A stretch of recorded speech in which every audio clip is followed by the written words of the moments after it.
네, 시장은 여전히 부담스러운 구간을 지나고 뭔가 좀 반등 모색을 하는 월요일인데요. 키워드로 알아보는 경제 이야기 김한진 이코노미스트와 함께합니다. 김 박사님 어서 오십시오. 네, 안녕하세요. 네, 오늘도 세 가지 주제 다루면서 투자 아이디어 정립해 보겠습니다. 첫 번째 키워드 보여주십시오.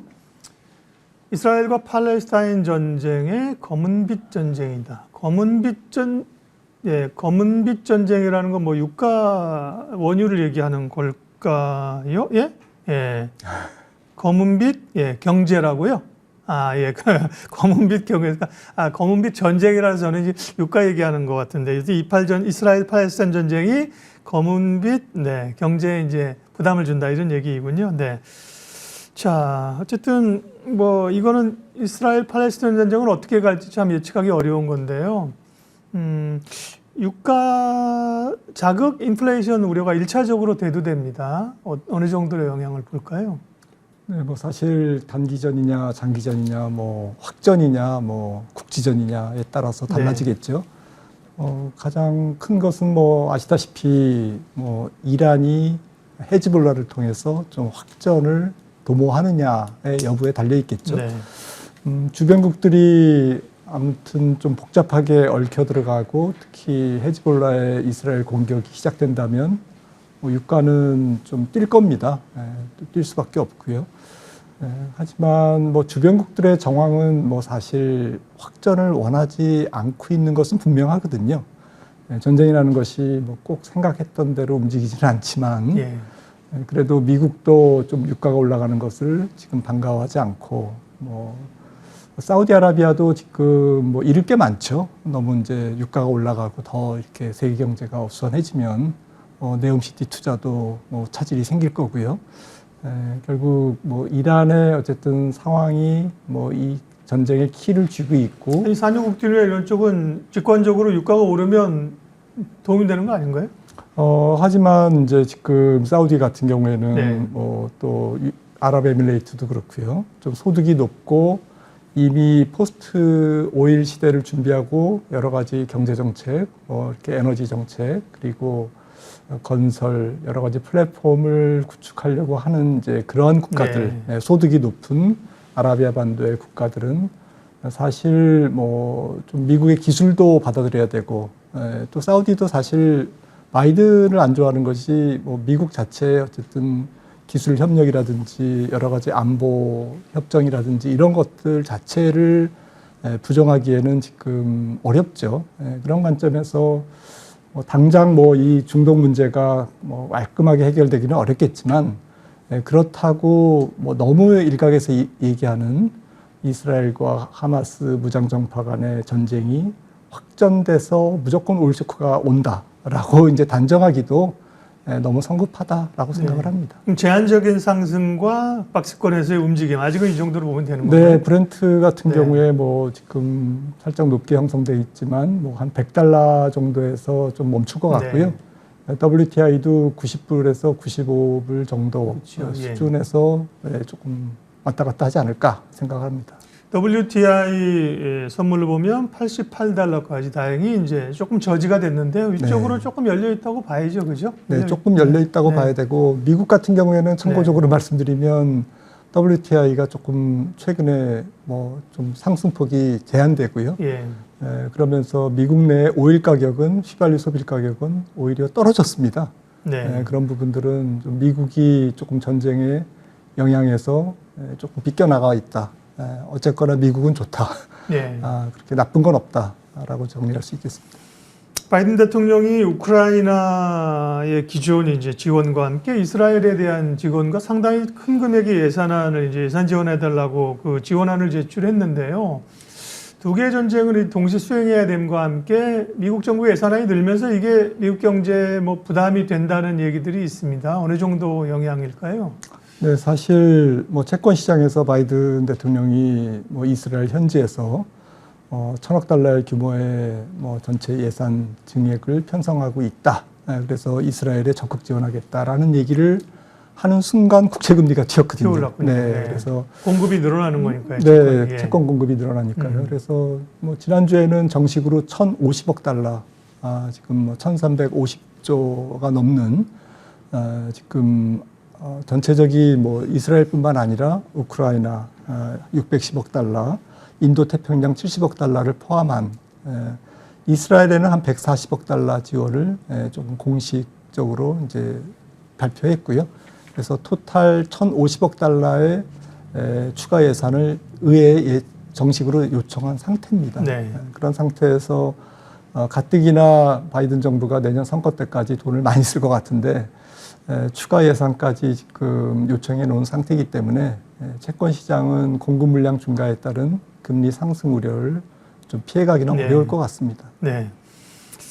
전쟁과 관련된 이슈부터 증시에 영향을 미칠 수 있는 변수부터 점검을 해봤고요. 다음 두 번째 키워드 확인하겠습니다. 다음은 이제 보다 더 경제적 측면에서 고려해봐야 될 미국의 국채금리가 16년 만에 최고치를 기록했다. 그러게요. 10년물 기준으로 장중에 5%를 뚫고 지금도 위쪽으로의 부담감이 좀 있습니다. 우리 제이미 다이먼 선생 같은 경우 7% 얘기를 하고 있는데 김 박사님이 별로 요즘 영향력 없다니까 제끼고 어쨌든 5%를 한번 쳤기 때문에 그죠? 조금 오를 가능성. 골드만삭스에서는 4.2에서 4.3이 10년물로 지금 좀 적정한 밸류다 이런 얘기를 했던데요. 어느 때쯤 안정화가 될까요? 네, 저도 뭐 중장기적으로는 뭐 여러 가지 이유 때문에 국채 금리가 좀 내려오는데 한계가 있다라는 것에 대해서는 동의하지만 네. 지금 뭐 기대 인플레이션이랄지 그리고 당장 근원 물가 이런 것들로 따져봤을 때는 지금 5%의 미국제 10년물 유통 수익률은 조금 너무 앞서가는 측면이 있다라고 생각을 해서 저도 골드만삭스처럼 한 4%대 초반 정도가 지금 페어밸류 아닌가. 그래서 뭐 다시 또 5% 넘을 수는 있겠지만 5.5%, 6%까지 치솟을 수는 있지만 지금 당장 4분기 그리고 올 연말 연초 내년 연초까지 생각을 해볼 때는 소비자 물가가 전체적으로는 뭐 유가가 변수이긴 합니다만은 확전이 안 된다라고 가정하면 조금 내려가는 추세인 것만큼은 틀림없고요. 그리고 많은 연준 인사들이 뭐 계속 앞다퉈서 얘기를 하고 있지만 지금은 너무 많은 사람들이 얘기를 해서 뭐 누가 어떤 얘기를 했는지 지금 잘 기억이 나지 않지만 패트릭 하커 필라델피아 연은 총재가 지난주에 또 이제 얘기를 했습니다. 똑같은 얘기를 금리 인상이 긴축 효과를 가지고 있고 이런 부분들이 경기를 조금 누그러뜨릴 수 있을 것 같다. 그러니까 왜 아니겠습니까? 금리가 높아지면 모든 뭐 그 소비나 투자 활동이 위축되는 것은 분명하고요. 당장 뭐 주택 활동이라든지 주택 투자라든지 또 소비와 아주 연관이 높은 자동차, 오토론 대출 이런 부분들은 지금 위축이 되고 있고요. 그런 측면에서 4분기는 뭐 3분기에 올라간 그리고 한 10월 중에 특히 올라간 이 장기 국채 금리가 조금 일을 하는 기간이다. 경기를 조금 끌어내리는 기간이 될 것이다. 라고 저도 생각하고 있어서 조금 미국 국채 금리는 조금 시장에 아주 공포심을 유발했던 그런 최악의 상황은 지금 지나가고 있지 않을까라고 생각을 합니다. 네. 채권금리 관련해서는 저희가 지난주에 그 딥사이트 시간에서 이 문제를 깊게 좀 다뤘는데요. 말씀하신 것처럼 일단 공급이 늘어나고 있는 상황이고 헤지펀드들이 달라붙어 갖고 매수를 하고 있어서 좀 투기적인 요인도 있다고 하더라고요. 다만 중기적으로는 분명히 지금 이제 스파이크 오버시팅 구간이라는 거고요. 채권 시장에 대해서 궁금하신 분들은 유튜브에서 예민수의 딥사이트를 검색하시면 그 부분 자세히 보실 수 있으니까 보시고요. 미국의 통화 정책이 당장 이제 블랙아웃 기간에 돌입하면서 11월 초에 금리 결정 12월 남겨뒀는데 소비나 고용 지표가 여전히 좋습니다. 거기다가 지금 재정확정 리스크 때문에 11월은 동결이지만 추가적인 또 인상 가능성이 있나? 네, 금리 인하 시점도 늦어지는 것인가? 그 방향성 다시 한번 점검해 주시죠. 네, 당장 뭐 11월 1일은 뭐 동결이라고 봐도 무방할 것 같고요. 그리고 12월 13일 올해 마지막 FOMC에서 이제 어떻게 될 것인가라는 부분은 말씀드렸듯이 시장 금리가 많이 올라 있기 때문에 긴축적 여건이 조성이 됐기 때문에 연준으로서는 금리를 더 올려서 경기에 대한 과잉 긴축, 너무 더 긴축적인 제약적인 수준의 기준금리가 도달하는 것에 대한 위험이 있기 때문에 이런 부분들에 대해서 일단은 보류 입장을 표할 것이다. 그러니까 12월 13일 FOMC에서는 올해 마지막 통화정책회의에서는 금리를 동결할 것 같습니다. 문제는 이제 언제 인하할 것인가인데 네. 인하는 뭐 지금 뭐 얘기가 쑥 들어갔습니다만은 제 생각에는 거듭 강조하지만 이번 물가는 그렇게 이제부터 떨어지는 그런 속도는 매우 완만할 것이다라는 관점에서 내년도 중반 정도의 근원 PCE 물가가 연준이 중시하는 물가 지표죠. 한 3.0 정도에 도달하지 않을까라는 근거에 의해서 실질적으로 금리를 인하하는 시점은 근원 PCE 물가가 3.0을 하회하는 내년 한 9월 정도가 빨라야 9월 정도가 되지 않을까 이렇게 생각을 하고 있습니다. 네, 미국의 국채금리 전망해봤고요. 세 번째 키워드 확인하겠습니다. 세 번째는요. 예, 복잡해진 한국은행의 금리 셈법 그리고 환율입니다. 오늘 한국은행에 대한 그 국정감사가 있나 봐요. 아침에 이창용 총재 발언도 나오더라고요. 뭐 긴축 기조 이어간다. 또 말씀하신 것처럼 미국의 실제 금리가 오른 것들이 긴축 효과를 내고 있다 이런 얘기를 하고 있던데요. 기준금리 동결했고, 네. 향후 스탠스는 어떻게 될지 또 외환시장까지 함께 좀 봐주십시오. 네, 한국은행으로서는 조금 뭐 정부의 이제 뭐 특례론 대출 이런 것과 연관해서 통화정책 당국과 정부가 좀 엇박자를 내고 있는 그런 부분에 대해서 약간 불편한 입장인 것 같고요. 예. 하지만 뭐 한은도 사실 조금 금리를 다른 나라는 많이 올릴 때 우리나라는 조금 제한적으로 올렸고요. 물론 이유야 이제 합당했죠. 가계부채 문제라든지 취약차주 계층들의 조금 금리 상환 압박이라든지 금리 압박이라든지 이런 부분 때문에 조금 뭐 금리 상승에 제한적인 스탠스를 유지해 왔는데 문제는 물가도 못 잡고 경기도 부양하지 못하고 가계부채는 가계부채대로 늘어난 그러한 삼중고에 지금 처해 있는 게 한국은행 입장 아닌가. 그러니까 물가라도 잡았으면 다행인데 물가는 2.7에서 3.7로 다시 올라왔고 또 연말 연초 또 내년 총선 이후에도 물가 상승 요인들은 조금 대기하고 있는 편이고요. 예. 그런 부분에서 물가도 조금 시원스럽게 좀 잡지 못하는 상황. 그리고 경기는 뭐 한국은행이 부양하기에는 좀 한계가 있는 상황. 가계부채는 가계부채대로 조금 증가한 상황. 올해 2023년 전체를 놓고 보면요. 그러면 한국은행 입장에서는 금리를 올리지도 못하고 내리지도 못하는. 하지만 결국엔 뭐 미국의 통화정책에 더욱더 예속돼가는 그러한 상황으로 빠져들어가는 그런 네. 입장인 것 같습니다. 환율은 1,352원입니다. 이제 1,360원, 63원이 앞에 자리에 보이고요. 네.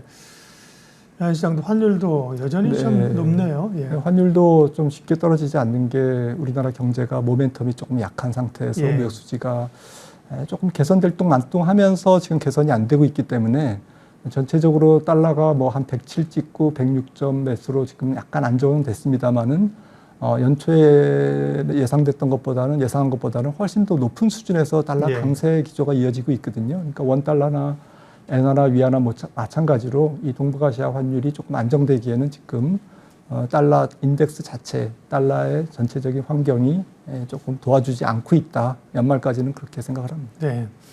세 가지 이슈 김한진 박사님이랑 살펴봤고요. 네. 저희 머니투데이 이슈앤뷰에서만 들을 수 있는 김한진 박사님의 투자 인사이트. 네. 10월은 주식 투자하기에 매우 위험한 달이다. 마크 트웨인의 얘기인데요. 이 말은 진의 자체가 10월이 굉장히 위험하고 다른 달은 좋다는 의미는 아닙니다. 설명 좀 해주십시오. 네. 네, 말씀 주셨듯이 뭐 그런 의미는 아니고, 네. 근데 10월을 제일 앞에 이분이 미국의 극작가죠. 재미있는 말씀을 많이 하셨는데 주식 투자에 대해서는 정말 이게 인상적인 명언이었죠.